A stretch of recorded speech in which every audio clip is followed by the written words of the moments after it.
Zone हमारी अर्थ पे पाए जाने वाले वो रीजन है जहाँ ये क्लेम किया जाता है कि यहाँ सामान्य जगहों की तुलना में लोग औसत से अधिक समय तक जीवित रहते हैं। ये रीजन है Okinawa in Japan, Sardinia in Italy, Loma Linda in California, Nicoya in Costa Rica, Ikaria in Greece. Researchers जिन्होंने इन ब्लू जोन को स्टडी किया है वो बताते हैं कि ब्लू जोन में रहने वाले लोगों में कुछ चीजें काफी सिमिलर होती है, जैसे यहाँ के लोग काफी ज्यादा सालों तक जीवित रहते हैं। क्रोनिक इलनेस जैसे cancer, heart diseases, inflammatory disorder यहाँ के लोगों में बहुत ही कम होती है। यहाँ के लोगों की हेल्थ और वाइटलिटी काफी हाई लेवल की होती है, जैसा बाकी कहीं और बहुत कम देखने को मिलता है। यहाँ के लोगों के ब्लड टेस्ट में फ्री रेडिकल्स ना के बराबर पाए जाते हैं। फ्री रेडिकल्स हमारे बॉडी में सेल्स की एजिंग के लिए रिस्पॉन्सिबल होते हैं। यहाँ के लोगों में रेट ऑफ डिमेंशिया मतलब पागलपन की दर ग्लोबल एवरेज से काफी कम होती है। 2019 में की गई स्टडी के अकॉर्डिंग जापान में लाइफ एक्सपेक्टेंसी वर्ल्ड में हाईएस्ट है, जो कि मेन के लिए 81.4 इयर्स और वुमेन के लिए 87.45 इयर्स है। जापान का ओकिनावा आइलैंड वो लोकेशन है जहां वर्ल्ड वॉर 2 में 2000 से ज्यादा लोगों ने अपनी जान गंवाई थी। उस समय वहां भूखमरी और रिसोर्सेज की काफी कमी थी, बट इन सब से रिकवर होने के बाद जापान नंबर 1 बना लॉन्जिविटी के मामले में। ओकिनावा के ओगमी लोकेशन को विलेज ऑफ लॉन्जिविटी का टाइटल मिल चुका है। एक बेस्ट सेलिंग बुक इकिगाई में ऑथर्स हेक्टर सेंट फ्रांसिस बताते हैं कि जापान में इकिगाई एक ऐसी चीज है जो जापान को वर्ल्ड नंबर 1 बनाती है। इसके साथ ही यहाँ की स्ट्रॉन्ग सोशल टाइप फॉर्म करने की क्वालिटी, यहाँ के लोगों की daily lifestyle and routine, diet and eating habit इनको नंबर 1 बनाती है। First, Ikigai. क्या सिर्फ कई सालों तक जीवित रहने से ही हमारा मतलब होना चाहिए या फिर हमारे पास लाइफ का कोई और हायर पर्पस भी होना चाहिए? जापान के लोगों का बिलीव होता है कि जिंदगी को खुशी खुशी जीने के लिए उनके पास उनकी इकिगाई होनी चाहिए। उनकी इकिगाई हमेशा बिजी रहने की खुशी होती है, सुबह बेड से उठने का रीजन होती है। अगर आपने पहले इकिगाई के बारे में सुना होगा तो अपनी इकिगाई फाइंड आउट करने के लिए इस डायग्राम को देखा होगा। According to diagram, what you love, what you are good at के कॉम्बिनेशन से आपका पैशन मिलता है। What you are good at, what you can be paid for के कॉम्बिनेशन से आपका प्रोफेशन मिलता है।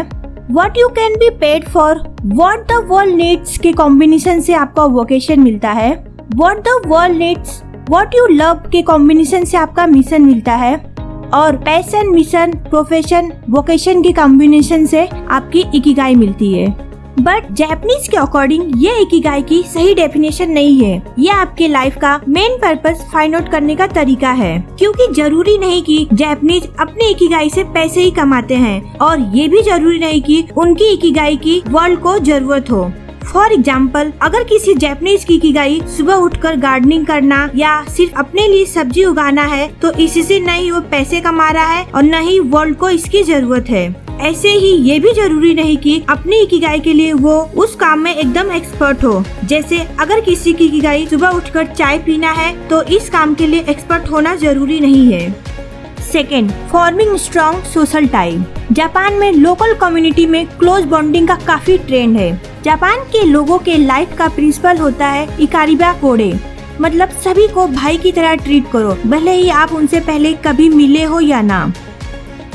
अर्ली एज से ही वो लोग योईमारू प्रैक्टिस करते हैं, जिसका मतलब होता है टीम वर्क। इस वजह से वे लोग दूसरों की हेल्प करने के लिए हमेशा रेडी रहते हैं। इसलिए वहाँ के लोग अपने कॉमन इंटरेस्ट के बेसिस पे अपनी कम्युनिटी में इनफॉर्मल ग्रुप्स बनाते हैं, जिसे मोआई कहते हैं। कुछ लोगों की इकिगाई तो अपनी कम्युनिटी को सर्व करना ही होती है।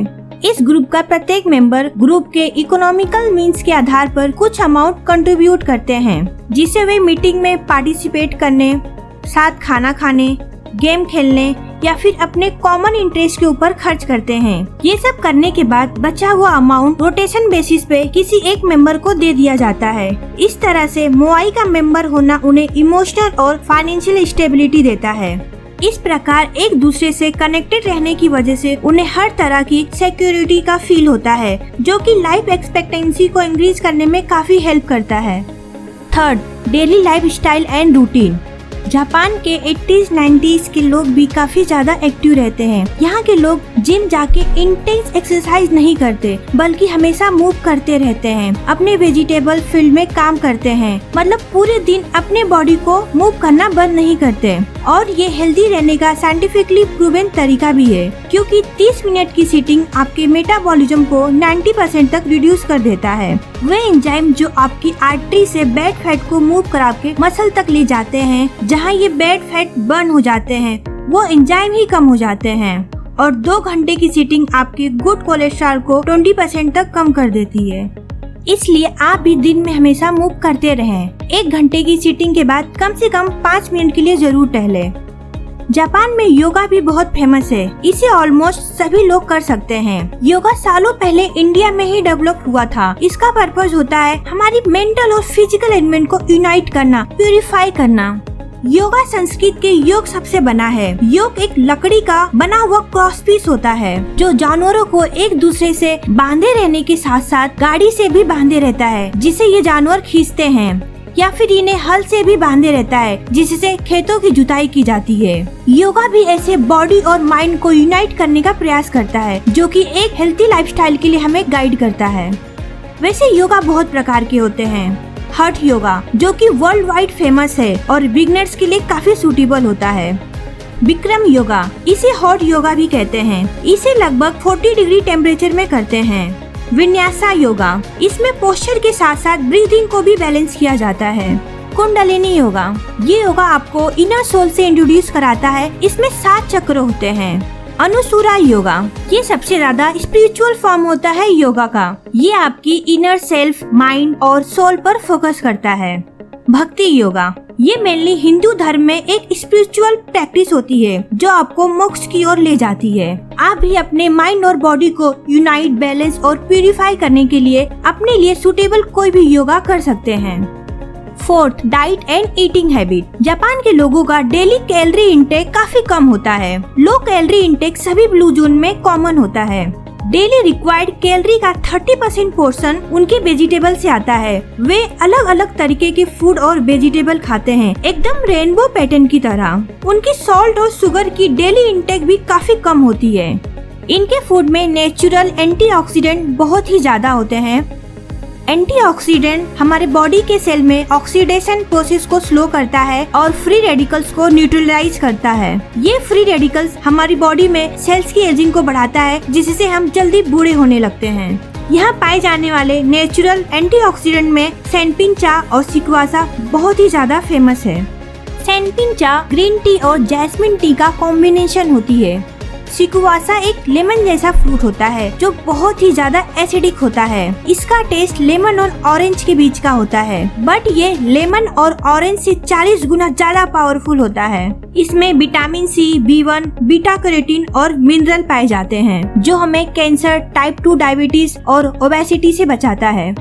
Hit the like button, comment your thought below and share this video. Please subscribe to this channel for more informative videos, and yes, thanks for watching.